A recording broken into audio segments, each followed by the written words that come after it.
Okay, in this video, we talk about this, right? Now, there are two visual here, right? One is that when I hover over the bar, the column doesn't show anything, right? When I go to here, it hover over here, it shows this, right? What is this called?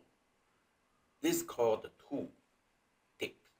So how do we do that, right? Is that first we're going to create a tool tips, which is this these images, right? So now, how to do that? We insert a new page, and then go to the page, right? And then look at the page information, and allow this use as a tool tips. Yes, that's it, right? And then you'll see that the type will become tool tips. Now you just need to add, as usual, right? Any visual you want to, right? So let's just create one, right? Just say that to the sales and the product names right here, right? So that's it, right? So now we gotta connect these two tips, right?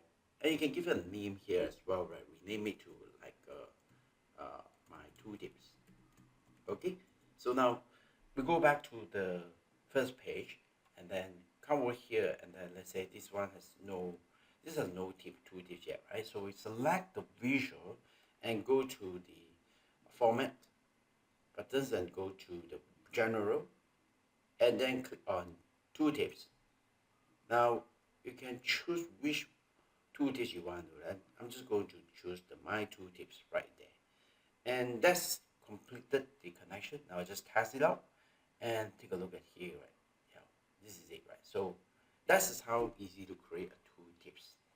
But once again, right, so you can use first create a tooltips page, and then go over here and connect it just by selecting the visuals, format, general, tooltips, turn it on, and select page.